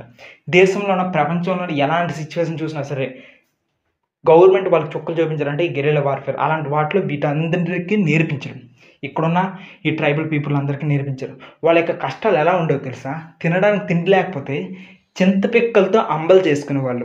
సో అంబలి అంటే రాగి జావ అంటారు కదా, అలా అలా చేసుకున్న ఈ అంబలిని వాళ్ళు తాగితే అల్సర్స్ వచ్చేసేవి. అలాంటి సిచ్యువేషన్ ఉండేదన్నమాట. సో ఇలాంటి పేద వాళ్ళందరికీ కూడా సో ఇక్కడ అల్లూరి సీతారామరాజు వాళ్ళందరికీ గెరిల్లా వార్ఫేర్స్ నేర్పించారు. మహాత్మా గాంధీ గారు గొప్పతనం చెప్పారు. ఖాదీ గురించి చెప్పారు. దాంతో పాటుగా ఇండియా మనందరం కూడా లిబరేట్ అవ్వాలనుకుని ఇండిపెండెన్స్ మూమెంట్ చెప్పారు. అయితే ఈయన నమ్మిన సూత్రం ఏంటంటే ఒక చెంప మీద కొడితే ఒక చెంప మీద కాదు, తొక్కుకుంటూ పోవాలి, దున్నుకుంటూ పోవాలి, ఎదురొచ్చినండి వేసుకుంటూ పోవాలి అనే టైప్ అనమాట ఈ అల్లూరి సీతారామరాజు గారు. సో ఈయన నమ్ముకుంది ఏంటంటే ఫోర్స్ ద్వారానే అవుతుంది, నాన్ వైలెన్స్ ద్వారా ఏది కాదు, ఫోర్స్ ద్వారా అవుతుంది అనుకున్న వాళ్ళు అనమాట. అయితే ఈ రకంగా చేసినప్పుడు దురదృష్టం ఏంటంటే బ్రిటిష్ వారితో పోరాటం చేశారు. టెక్స్ట్ బుక్లో లేదు, నేను ఎక్స్ట్రా ఇన్ఫర్మేషన్ చెప్తున్నాను. బ్రిటిష్ వాళ్ళతో పోరాటం చేశారు. 4 నెలలు అయ్యింది. బ్రిటిషర్స్కి చుక్కలు కనిపిస్తున్నాయి. వెళ్తారు ఒక ప్లేస్కి, ఆ ప్లేసెస్కి వెళ్ళేసి పోలీస్ స్టేషన్లోకి వెళ్తారు. వీళ్ళందరూ కలిసి ఒక్కసారి గన్నులు పెడితే జడిసిపోతారు. అక్కడ ఉన్న గన్లన్నీ పట్టుకుని వెళ్ళిపోతారు. ఇలా గన్లు పట్టుకుని వెళ్ళి రకరకాల ఏరియాకి వెళ్ళి ముందు గన్స్ అన్నింటినీ గ్యాదర్ చేసుకున్నారు. సో వీళ్ళ దగ్గర ఇప్పుడు వెపన్స్ ఉన్నాయి. ఈ వెపన్స్ ఉన్నాయి, వీళ్ళకి గెరిల్లా టెక్నిక్స్ కూడా తెలుసు. ఇలా వెళ్తారు. ఇంకొక కొన్ని సిచ్యువేషన్లో అయితే కలెక్టర్కి ముందుగానే లెటర్ రాస్తారు, నేను వస్తున్నాను, అక్కడ ఉన్న ప్రజలకి నువ్వు న్యాయం చేయాలి, చెయ్యకపోయావా నీ పని అయిపోద్ది అనుకున్నారనమాట. చెప్పేసి చెయ్యకపోతే వాళ్ళకి ఒక టైం చెప్తారు. ఆ టైంకి వచ్చి వాళ్ళతో నీళ్ళు పోరాటం చేసి గెలిచి మరీ వచ్చేసుకోవడం అలాంటి సిచ్యువేషన్. అయితే ఇవన్నీ చేస్తే బ్రిటిషర్స్ ఊరికే చూస్తూ ఊరుకుంటారా? ఊరుకోరు. వాళ్ళు కూడాను పెద్ద పెద్ద వాళ్ళందరినీ దించుతారు. సో ఈయన దించినప్పుడు ఏమైందంటే ఈయన కూడా సుమారు ఒక 150 మంది వరకు స్ట్రాంగెస్ట్ పర్సన్లు తయారు చేశాడు. సో ఇలా తయారు చేసిన తర్వాత రాజుగారి మీద, అల్లూరి సీతారామరాజు మీద ఫోకస్ ఎక్కువ పెరిగిపోయింది. వాళ్ళకి అటాక్స్ ఎక్కువగా పెరిగిపోయి ఇలాంటి పెరిగిపోయినప్పుడు వీళ్ళ వైపున కూడా చాలా మంది చనిపోతున్నారు, వాళ్ళ వైపు కూడా చాలా మంది చనిపోతున్నారు. వీటితో పాటుగా మేజర్గా ఏంటంటే ప్రజలకు వాళ్ళు ఇబ్బందులు పెట్టడం మొదలుపెట్టేశారు. సో చుట్టుపక్కల నుండి ప్రజలకి ఇబ్బందులు పెట్టడం, ప్రజలకి కష్టాలు పెరగడం, అన్నిటికన్నా మించి అక్కడ ఎవడైనా సరే వీళ్ళు మాట వినకపోతే చాలా దారుణంగా ట్రీట్ చేసేవాడు. సో ఇలాంటి సిచ్యువేషన్లు అన్నీ చూసి అల్లూరి సీతారామరాజు కూడాను నా వల్ల ఈ ప్రాబ్లమ్స్ అన్నీ వస్తున్నాయి కాబట్టి నేను లొంగిపోతే బాగుంటుందని అనుకుంటారు. ఆ ఊరు మున్సబ్ ఉంటాడు కదా, ఆయనకు కూడా చెప్తారు, నేను లొంగిపోతాను, నువ్వే పట్టించనని చెప్పేసి ఆ 10,000 తీసుకోని చెప్తానమాట. అయినప్పటికీ కూడా అల్లూరి సీతారామరాజు గారికి ఆయన మీద ఉన్న ప్రేమతో ఆయన వద్దంటాడు. ఇలా చెప్పిన తర్వాత అల్లూరి సీతారామరాజు ఒక ప్లేస్ చెప్తారు. ఆ ప్లేస్కి వస్తారు. ఆయన అనమాట చెట్టుకి కట్టేస్తారు. చెట్టుకి కట్టేసిన తర్వాత బుల్లెట్స్తో కాల్చేస్తారు. కాల్చిన తర్వాత వీళ్ళైనా మీ అల్లూరి సీతారామరాజు అని వాళ్ళు అడుగుతారు బ్రిటిష్ వాళ్ళు. అక్కడ ఉన్న ప్రజలు ఏమీ సైలెంట్గా చెప్పరు. అయితే ఆ శవాన్ని కాలుతో వీటితో తంతుంటే వీళ్ళు బాధపడి మా వాడిని అలా చేయకండి, ఈయనే మా దేవుడు రాజుగారు అనుకుని చెప్తారు అనమాట. సో ఈ రకంగా సో ఈ మొత్తం సినారియోలో మీకు ఏం అర్థమైందంటే ఇక్కడ నాన్ కోఆపరేషన్ మూవ్మెంట్ అనేది వైలెన్స్తో యాక్టివేట్ అయింది. ఓకేనా? వీళ్ళు ఈ ఏరియాలో అనమాట నాన్ కోఆపరేషన్ ఏ రకంగా తీసుకున్నారంటే గెరిల్లా వార్ఫేర్తో వైలెన్స్తో తీసుకుని వెళ్ళింది. అంటే ట్రైబల్ ఏరియాలో ఇక్కడ సిచ్యువేషన్స్ అనేవి స్వరాజ్ గురించి సింపుల్గా జరగలేదు అనే విషయం అర్థం చేసుకోవాలి. ఈ స్వరాజ్ అనేది ఈ ఏరియాలో మేజర్గా ట్రైబల్ ఉన్న ఏరియాలో పెద్ద పెద్ద నాయకులు వచ్చారు. ఆ నాయకులు అనమాట అటాక్ చేయడం మొదలుపెట్టారు. ఇది పరిస్థితి. ఇప్పుడు మనం ఏం చేద్దామంటే అస్సాము, అదే రకంగా కర్ణాటక ఇలాంటి ఏరియాలో ప్లాంటేషన్స్ ఉంటాయి, అంటే పెద్ద పెద్ద తోటలు. సో ఇలాంటి తోటలు ఉండేటప్పుడు అలాంటి దగ్గరలో ఏమైందంటే అక్కడ ప్లాంటేషన్లో వర్కర్ల పరిస్థితి ఏంటంటే రోజుకి 18 గంటలు 14 గంటలు 16 గంటలు పని చేయించేవాళ్ళు. రోజుకి 14 గంటలు పని చేయించడం అంటే మామూలు విషయం కాదు. ఇప్పుడైతే మనకి లేబర్ లాస్ వచ్చేసి రోజులో 8 గంటలు మాత్రమే అఫీషియల్గా పనిచేయాలి. ఇంకా ఎక్కువ పని చేయిస్తే మీరు వాళ్ళకి ఓవర్ డ్యూటీ అనుకుని టైంకి చెప్పేసి వాళ్ళకి శాలరీ ఇవ్వాలి. సో ఇలాంటివి జరగకుండా ఉండడానికి ఇప్పుడైతే ఉంది, అప్పుడైతే అలాంటివి లేవు కదా, వాళ్ళకి దారుణంగా ట్రీట్ చేసేవాళ్ళు. సో అలాంటి వాళ్ళందరికీ కూడా గాంధీ మాటలు వినిపించాయి. ఇలాంటి మాటలు వినిపించిన తర్వాత వాళ్ళు కూడా ఏమనుకున్నారంటే రే గాంధీ గారు ఒక పిలిపించారా, దేశంలో ఉన్న వాళ్ళు ఎవరికి కూడాను కోఆపరేట్ చేయొద్దు అనుకుని అన్నారా బ్రిటిష్ వాళ్ళకి సంబంధించి, మనం కూడా ఏం చేస్తామంటే మనం కూడా నాన్ కోఆపరేషన్ చేసేద్దాం రా, వాళ్ళకి ఎవరికి కూడా ప్లాంటేషన్లో మనం అందరం ఉన్నాం కదా, వీళ్ళ పర్మిషన్ మనకేంటి, మనం బయటకు వెళ్ళాలని వీళ్ళ పర్మిషన్ అవసరం ఇక్కడ నుంచి లేదు, వాళ్ళు కోఆపరేట్ చేయొద్దు అనుకుని గాంధీ గారు చెప్పిన మాటలు అనుకుని అనమాట చక్కగా దాన్ని ఫాలో చేసుకుని వెళ్ళిపోయారు అనమాట. అయితే వీళ్ళు ఏం ఫీల్ అయ్యారంటే గాంధీ గారు మనకి చక్కగా వస్తారు, వచ్చేసి అందరి ల్యాండ్స్ని కూడా రీడిస్ట్రిబ్యూట్ చేస్తారు, ఇలాంటి ఆశలతో అనమాట వాళ్ళందరికీ ఎగ్నెస్ట్గా వెళ్ళారు. కానీ దురదృష్టం ఏంటంటే అక్కడ పైన వాళ్ళు చేస్తున్న ప్లాన్ ఒకటి, ఇక్కడ వీళ్ళు చేస్తున్న ప్లాన్ ఒకటి. సిచ్యువేషన్ ఏమైనప్పటికీ కూడాను ఇలాంటి ప్లాంటేషన్స్ వర్కర్స్లో కూడాను ఏమని చేశారంటే మేజర్గా కూడా వాళ్ళు బ్రిటిషర్కి సపోర్ట్ అయితే చేయలేదు, బయటకు వస్తారనమాట ఇలాంటి ప్లాంటేషన్ వర్కర్స్ నుండి కూడాను. సో ఇక్కడ అన్ని స్టేజెస్లో కూడా మీరు ఒకటి అబ్జర్వ్ చేస్తే ప్రజలందరూ కూడా ఈ మూమెంట్ని ఎమోషనల్గా తీసుకున్నారు. ఎలా తీసుకున్నాడంటే ఎమోషనల్‌గా మన అందరి సమస్యలు తీరిపోతాయి. ఇక నుంచి కూడాను మన దేశానికి స్వాతంత్రం వచ్చేస్తది. ఈ ఎజిటేషన్ ఇలానే కంటిన్యూ అయితే సూపర్ అయిపోద్ది అనుకున్నాననమాట. అందరూ కూడాను స్వతంత్ర భారత్ అనే ఫీలింగ్ ఎళ్ళిపోయింది. ఎమోషనల్ కనెక్ట్ అయిపోయింది. కానీ నిజం చెప్పాలంటే ఈ మూవ్‌మెంట్ అనేది ఇంతలా కొనసాగుతున్నది. గాంధీ గారు ఒకే ఒక్క క్షణంలో ఆలోచించేసి ఏం చేశారంటే దాన్ని ఆపేశారు. ఎందుకు ఆపేశారో చెప్తాను రీజను. చౌరీ చౌరా అనుకుని ఒక ప్లేస్ ఉంది. చిన్న ఊరనమాట. అది యూపీలో గోరఖ్పూర్ దగ్గర ఒక ప్లేస్ ఉంది. 1922 ఈ ఫిబ్రవరి టైంలో ఏమైందంటే, ఆ రోజు కొంతమంది పీస్‌ఫుల్‌గా ప్రొటెస్ట్ చేస్తున్నారు. వాళ్ళకనమాట వాళ్ళ దగ్గర ఉన్న పోలీసులందరూ కూడా వెళ్లి కొట్టేశారు.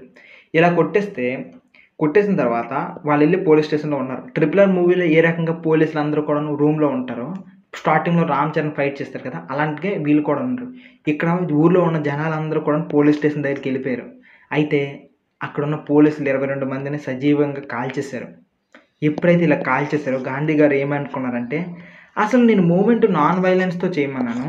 నేనేం చెప్పానంటే, అహింసతో సత్యాగ్రహ పరంగా వెళ్ళామనుకోండి, బ్రిటిషర్సే మన బాధ తట్టుకోలేక మనల్ని విడిచిపెట్టేస్తారు. మనకు స్వాతంత్రం ఇచ్చేస్తారు అనుకోని ప్లానేశారు. కానీ ఇక్కడేంటంటే, ఇక్కడ హింస అనేది చెలరేగింది. ఇలాంటి హింసతో అనమాట మనం తీసుకొని వెళ్ళలేమనుకోని చెప్పేసి, ఆ మూవ్‌మెంట్‌ని ఆపేశారనమాట. ఇలా ఆపేసారు. సడెన్‌గా ఆపేయడం వల్ల నాన్ కోఆపరేషన్ మూవ్‌మెంట్ అనేది ఆగిపోయింది. ఇక్కడ మేజర్ ఏంటంటే నాన్ కోఆపరేషన్ మూవ్‌మెంట్ అనేది ఆగిపోయింది. దేశమంతా ఇంత కష్టపడి ప్లాంటేషన్స్ అందరూ కూడాను ఆపేస్తే, ఈయన మాత్రం సక్సెస్ అవుతదనే టైం మూవ్‌మెంట్‌లో ఆపేశారు. జస్ట్ వైలెన్స్ అనుకోని.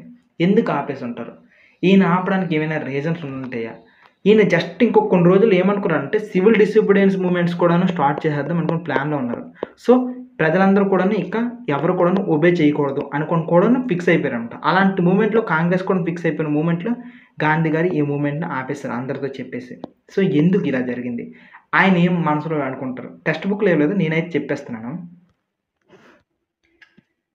సో, ఫస్ట్ రీజన్ ఏంటంటే బ్రిటిషర్స్‌కి చాలా పవర్ ఎక్కువ. వాళ్ళ దగ్గర ఉన్న వెపన్స్‌తోని మన వాళ్ళు పోటీ పడితే, హింసలోనే పోటీ పడితే మన వాళ్ళు చాలామంది చచ్చిపోతారు. మనకే నష్టం ఎక్కువ జరుగుతది. ఈ బాధ వద్దనుకుని ఆయన యొక్క మొదటి ఉద్దేశం. అందుకే ప్రతిసారి కూడాను వైలెన్స్ వద్దు అనడానికి మేజర్ రీజన్ అది. నంబర్ 2 ఈ మూవ్‌మెంట్ అనేది ఒక్కరోజు జరగలేదు. అల్లూరి సీతారామరాజు గారు చేసినట్టు 2 సంవత్సరాలు జరిగింది. సేమ్ ఈ రకంగానే 2 సంవత్సరాలు జరిగిందనమాట. అల్లూరి సీతారామరాజు గారి లైఫ్‌లోను 4 మంత్స్ అనేవి బంగారంలాగా జరిగింది. కానీ మిగిలిన మంత్స్ అన్నీ కూడాను ఆయనకు కూడా ఏ రకంగా థ్రెట్ వచ్చేసిందో సేమ్ అలాంటి థ్రెట్టే ఈయన లైఫ్‌లో కూడాను. ఇక్కడ ఈ చౌరీ చౌరా మూవ్‌మెంట్‌లో కూడా జరిగిపోతుందనమాట. అంటే ప్రజల్లో కూడాను అలసట వచ్చింది. ఎందుకంటే ఎంతకాలము కోర్టులకు వెళ్ళకుండా, ఎంతకాలము స్కూల్స్‌కి వెళ్ళకుండా, ఎంతకాలము బ్రిటిష్ వాళ్ళకి సపోర్ట్ చేయకుండా ఇలా బతకడం అనుకుని జనాల్లో కూడాను మెల్లమెల్లగా నీరసం వచ్చేస్తుంది. ఫెటీగ్ వచ్చేస్తుంది. సో, ఈ సైన్‌ని ఆయన అర్థం చేసుకున్న ఈయన ఇంత లాంగ్ మూవ్‌మెంట్ అనేది ఇంకెక్కువ కాలము ఉండదేమో అనుకోని ఆయన ఫీల్ అయ్యారు.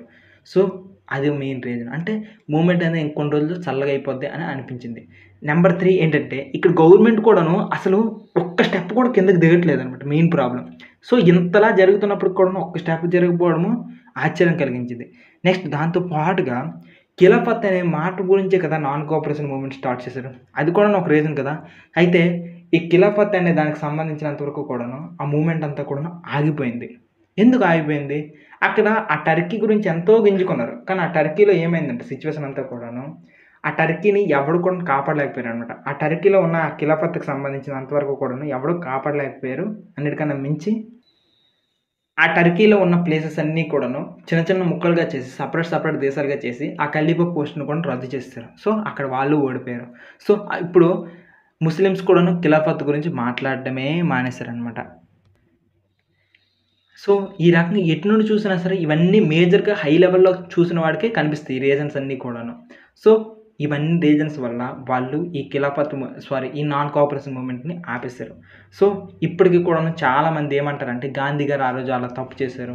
అలా తప్పు చేయరు. అలా చేయకపోయింటే ఆ రోజే మనకు స్వాతంత్రం వచ్చేసింది అనుకోని అనుకుంటారు. సో, ఒకటేంటంటే నా పరంగా నాకున్న అండర్‌స్టాండింగ్ బట్టి నేనేం అర్థం చేసుకున్నా అంటే మొదట్లో అందరూ కూడాను గాంధీని తప్పుగా అర్థం చేసుకుంటారు. ఎందుకు అనంటే ఆయన్ని మహాత్మా అనుకుని దేవుడిలా చూస్తారు. ఒక్క మాటలో చెప్పాలంటే ఆయన దేవుడు కాదు, ఆయన మనిషిని మనిషిలాగానే చూడండి. మనుషులు అనేవాడు తప్పులు చేస్తారు. పాయింట్ 1 ఆయన ఇప్పుడు తప్పు చేశాడు, రైట్ చేశాడు అనుకుని అనలేము. ఎందుకంటే ఆ రోజు ఆ సిచ్యువేషన్లో ఆ డెసిషన్ తీసుకున్నారు. ఆ సిచ్యువేషన్లో ఉన్నారు కాబట్టి ఆ డెసిషన్ తీసుకున్నారు. అంతేగాని ఈరోజు జరిగిపోయిన తర్వాత మనం డెసిషన్ ఈజీగానే తీసుకుంటాం. ఓహో ఆ రోజు అలా చేంజ్ వచ్చు కదా అనుకుని. క్రికెట్ చూస్తున్నప్పుడు అందరూ కూడాను కామెంటర్సే ఈ షాట్ ఇలా కొడితే బాగుంటుంది అనుకుని. ఆడుతున్న వాడికే తెలుస్తుంది, అక్కడ రంగంలో దిగిన వాడికే తెలుస్తుంది, యుద్ధం చేస్తున్న వాడికే తెలుస్తుంది. సేమ్ సిచ్యువేషన్ అక్కడ ఉన్న వాడికి తెలుస్తుంది అనమాట సిచ్యువేషన్స్ అంతా కూడా. సో మీరు చిన్న క్లాస్ వాళ్ళు కాబట్టి చిన్నగా అర్థం చేసుకుంటున్నారు కాబట్టి ఎవరు కూడా ఇలాంటి థింకింగ్కి వెళ్ళిపోకండి. గాంధీని జడ్జ్ చేయకండి, ఓకేనా? గాంధీ రైట్ రాంగ్ అవన్నీ పట్టించుకోకండి. ఆ మూమెంట్లో ఆ టైంకి అలా డెసిషన్ తీసుకున్నారు. ఆ రోజు ఆయన కూడా ఒక మనిషి అన్నలాగా గుర్తుంచుకోండి, సరేనా? ఇది మొదటి పాయింట్. సో ఇది చౌరికి సంబంధించినంత వరకు కూడాను. సో ఈ రకంగా నాన్ కోఆపరేషన్ మూమెంట్ అనేది ఈ రకంగా అయిపోయింది. సో ఈ మొత్తం సిచ్యువేషన్లో మీరు ఏం అర్థం చేసుకున్నారంటే టౌన్స్లోన కోఆపరేషన్ ఎక్కువ ఉండేది స్టార్టింగ్లో, కానీ అక్కడ కూడాను మొదట్లో వాళ్ళకి తర్వాత ఫుడ్ కోసం వీటన్నిటి కోసం వాళ్ళు కాంప్రమైజ్ అయ్యారు. నెంబర్ 2 ట్రైబల్స్లో కూడాను డైరెక్ట్ హింసతోనే డైరెక్ట్ రియాక్షన్ స్టార్ట్ అయిపోయింది అల్లూరి సీతారామరాజు లాంటి వాళ్ళతోనే. కానీ అక్కడ కూడా ఏమైందంటే బ్రిటిషర్స్ వెళ్ళి వైలెన్స్తో అణిచివేస్తారు, వాళ్ళు వైలెన్స్ తీసుకుని వచ్చారు. నెంబర్ 3 ప్లాంటేషన్ వర్కర్స్ చూసుకున్నట్లయితే వాళ్ళు డైరెక్ట్ జాబ్లో వదిలేశారు, కానీ వాళ్ళకి కూడా ఫుడ్ కావాలి కదా, వాళ్ళు కూడా తిరిగి వెళ్ళి అక్కడ జాయిన్ అయ్యారు అనమాట. అలా ఉంది. సో ఈ రకంగా ఇదంతా కలిగింది. పోనీ బిజినెస్ వాళ్ళకి బిజినెస్ ఆపర్చునిటీస్ బాగున్నాయి కదా, వాళ్ళు ఏం చేశారంటే వాళ్ళ పరిస్థితి చూస్తే చిన్న బిజినెస్ వాళ్ళందరూ కూడా స్టార్టింగ్లో ఆనందపడ్డారు, కానీ పెద్ద బిజినెస్ వాళ్ళు ఉన్నారు కదా, వాళ్ళు బ్రిటిష్ వాళ్ళకి సపోర్ట్ అనలేదు, ఇండియన్స్కి సపోర్ట్ అనలేదు, సైలెంట్గా ఉండిపోయారు అనమాట. సో ఈ రకంగా మరి ఉమెన్స్ సంగతి ఏంటంటే ఉమెన్స్ అనేవాళ్ళు కొద్దిగా అనమాట రోడ్ల మీదకి వచ్చారు, కొద్దిగానే వచ్చారు, ఎక్కువ మంది ఏం రాలేదు. నెక్స్ట్ లాస్ట్గా హిందూ ముస్లింలు ఎలా ఉన్నారంటే యూనిటీగా ఉన్నారు, ఓకేనా? ఈ నాన్ కోఆపరేషన్ మూమెంట్ వల్ల యూనిటీ వచ్చింది, ఇద్దరికి కూడాను యూనిటీ వచ్చింది, మెయిన్గా రీజన్ ఇక్కడ ఈ రకంగా. సో ఇవన్నీ కూడాను ప్రజల్లో ఈ రకమైన చేంజెస్ ఉన్నాయి ప్రజెంట్. సో ఆ రోజు మీరే మూమెంట్లో ఉంటే ఈ రకమైన సిచ్యువేషన్ మీరు గమనించవచ్చు చుట్టుపక్కల కూడా నాన్ కోఆపరేషన్ మూమెంట్కి సంబంధించినంత వరకు కూడా. ఇది పరిస్థితి. ఒక్కొక్కరి స్టాండ్ ఒక్కొక్కరిది ఈ రకంగా ఉంది. ఇప్పుడు మీరు ఫైనల్గా మీరు తెలుసుకోవాల్సిన క్వశ్చన్ ఏంటంటే ప్రజల్లో నేషనలిజం పెరిగిందా తగ్గిందా అంటే నా దృష్టిలో 80% పెరిగింది, 20% తగ్గిపోయింది నా దృష్టిలో, నేను చెప్పాలనుకున్న దాంట్లో ప్రకారంగా అయితే, ఓకేనా? ఇది నాన్ కోఆపరేషన్ మూమెంట్కి సంబంధించినంత వరకు కూడాను ఇది పరిస్థితి. అయితే మీకు టెక్స్ట్ బుక్లో బార్డోలి సత్యాగ్రహ అనుకుని ఒక ప్లేస్ ఇచ్చారు, అది చెప్తాను. ఏంటి బార్డోలి సత్యాగ్రహ ఏంటి, దీని సంగతి ఏంటంటే గుజరాత్లో ఒక ఏరియా ఉంది, ఆ ఏరియా పేరు బార్డోలి. సో అక్కడ ఒక మూమెంట్ జరిగింది.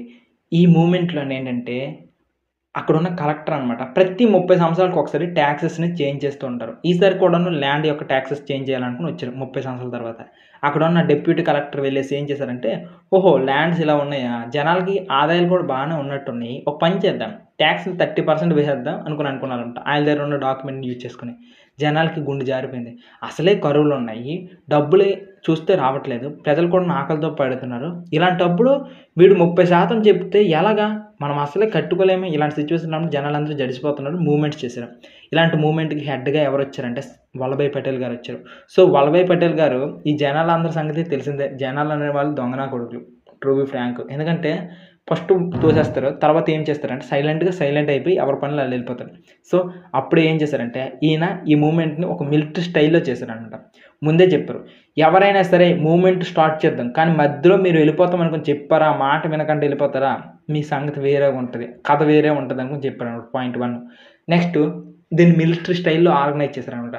ఒక 13 బ్రాంచెస్గా మొత్తం మూమెంట్ అంతటిని బ్రాంచ్లుగా విడగొట్టారు, 13 టీమ్స్. నెక్స్ట్ ఇంటెలిజెన్స్ వింగ్ అనుకుని ఒక వింగ్ని పెట్టారు. ఆ వింగ్ పెట్టేసి అదేం చేశారంటే ఎవరైతే బయటికి వెళ్ళిపోతారో మీరు అబ్జర్వ్ చేయండి, అలాంటి వాళ్ళు ఈ మూమెంట్ చేయకుండా బయటకు వెళ్ళిపోతాం అనుకున్నారు కదా, వాళ్ళని అబ్జర్వ్ చేసి వాళ్ళు మీరు పేర్లు చెప్తే వాళ్ళని ఊర్లో నుండి వెలివేస్తాం అనుకుని స్ట్రిక్ట్ కండిషన్స్ పెట్టారు. ఇప్పుడు ప్రజలు ఎవరో కూడాను బయటికి వెళ్ళట్లేదు, అందరూ ఒకటే మాట మీద ఉన్నారు.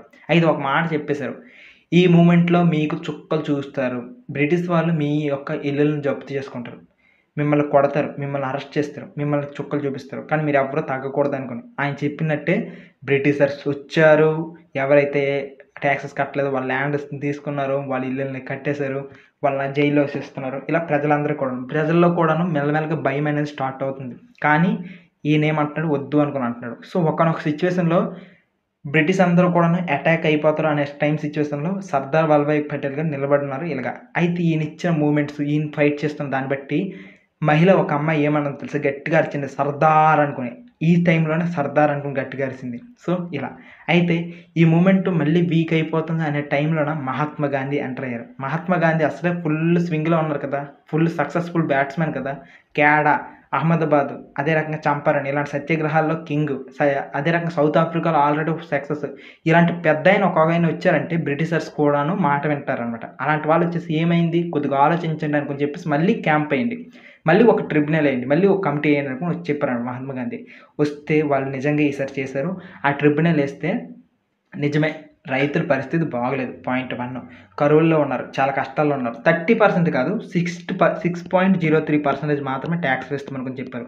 సో ఈ రకంగా సర్దార్ వల్లభాయ్ పటేల్ యొక్క లీడర్షిప్లో ఒక పెద్ద సక్సెస్ని రీచ్ అయ్యారు. సో నిజంగా ఇది అంత అవసరమా అనుకోనంటే ఎస్ అవసరమే. ఎందుకంటే నాన్ కోఆపరేషన్ మూమెంట్లో సడన్గా నాన్ కోఆపరేషన్ మూమెంట్ ఆపేయండి అని చెప్పిన మహాత్మా గాంధీ పైన, అదే రకంగా కాంగ్రెస్లో ఉన్న లీడర్స్ పైన లైక్ సర్దార్ వల్లభాయ్ పటేల్ కానీ, జవహర్లాల్ నెహ్రూ గారి పైన కానీ అందరి ప్రజలకి కోపం ఉంది. అసలు ఆయన మాట వినాలని లేదు. కానీ ఇక్కడ సిచ్యువేషన్ ఏంటంటే బ్రిటిష్ వాళ్ళని మళ్ళీ మెడలో ఉంచారు కాబట్టి వీళ్ళు ప్రజలందరికీ కూడా మళ్ళీ నమ్మకం కలిగింది. సో వీళ్ళ మీద నమ్మకం కలిగి వీళ్ళు ఇండిపెండెన్స్ తీసుకుని రాగలరు అనే నమ్మకం మళ్ళీ కలిగింది. సిచ్యువేషన్స్ అన్నీ మారాయి అనమాట. సో ఇది చిన్నది కాదు, ప్రజలందరికీ కూడా హోప్ ఇచ్చిన మూమెంట్ ఇది. ఓకేనా, ప్రజలందరికీ కూడా హోప్ ఇచ్చిన మూమెంట్. బ్రిటిష్ వాళ్ళు చాలా పవర్ఫుల్ అని అనుకున్న ప్రజలకి బ్రిటిష్ వాళ్ళని కూడాను మనం ఎదిరించవచ్చు, వాళ్ళు కూడాను మనం ఎదిరించవచ్చు. ఆ మిత్ అనేది అదంతా కూడా ఒక మిత్ అనేలా ప్రూవ్ చేసింది అనమాట ఈ సత్యాగ్రహ అండ్ నాన్ కోఆపరేషన్ మూమెంట్ అనేది. సో ఇది నాన్ కోఆపరేషన్ మూమెంట్కి సంబంధించినంత వరకు కూడా ప్రజల యొక్క స్టాండ్స్ ఎలా ఉన్నాయి, అదే రకంగా ఇదంతా ఎలా ఉంది. ఓకేనా, సో ఇక్కడ మీరు బాగా అబ్జర్వ్ చేస్తే హిస్టరీని పాలిటీని రెండిట్లో లింక్ చేసుకుంటూ చెప్పాలి. దాంతో పాటుగా నేషనలిజం అనే కాన్సెప్ట్ ఇంటిగ్రేట్ చేస్తూ చెప్పాలి. ఇలా చెప్పుకుంటూనే తీసుకుని వెళ్తాను. మార్క్స్ కోసం ప్రజెంట్ చెప్పడం, మార్క్స్ కోసం సపరేట్ వీడియోస్ చేస్తాను. పాయింట్ 1 ఎగ్జామ్స్ ముందు ఈ వీడియోస్ చూసారనుకోండి చుక్కలు కనిపిస్తాయి. ఓకేనా, నెక్స్ట్ హిస్టరీకి సంబంధించి ఎవరికైనా సరే వీడియోస్ కావాలనుకుంటే నేను వీడియోస్ చేస్తాను, మన యాప్లో ఉంటాయి. సరేనా, మోడర్న్ హిస్టరీ అవసరమా సార్ అంటే ప్రతి ఒక్కరికి అవసరమే. నువ్వు పొలిటీషియన్ అవ్వాలనుకుంటున్నావా, నేర్చుకో. నువ్వు కాంపిటేటివ్ ఎగ్జామ్స్కి ప్రిపేర్ అవుతున్నావా, మోడర్న్ హిస్టరీ నేర్చుకో. నువ్వు లైఫ్లో మీకు సంబంధించిన క్యాస్ట్కి సంబంధించి ఏదైనా అన్యాయం జరుగుతుంది అనుకుంటున్నావా, మోడర్న్ హిస్టరీ నేర్చుకో. నీకు సంబంధించి లైఫ్లోకి సంబంధించి నువ్వు మైనారిటీ అని అనుకుంటున్నావా, మోడర్న్ హిస్టరీ నేర్చుకో. అనేక రకాల రీజన్స్కి ఈ హిస్టరీలోనే ఆన్సర్స్ ఉంటాయి. సో మోడర్న్ హిస్టరీని ప్రతి ఒక్కరూ నేర్చుకోండి. ఎవరు కూడా నాకు స్కూల్ అయిపోయింది, నాకు ఇది అయిపోయింది, అది అయిపోయింది అనుకుని క్లోజ్ చేయడం మానేకండి. ఓకేనా, మన మోడర్న్ హిస్టరీకి సంబంధించినంత వరకు కూడాను డెప్త్గా అందరికీ అర్థమయ్యేటట్టు, అందరు చిన్నపిల్లలను పెద్దవాళ్ళకి అర్థమయ్యేటట్లు మన యాప్లో ఉంటుంది. హ్యాపీగా చూసేయండి. సరేనా, సో ఇది ఒక్కొక్కరు స్టాండ్ నాన్ కోఆపరేషన్ మూమెంట్లో.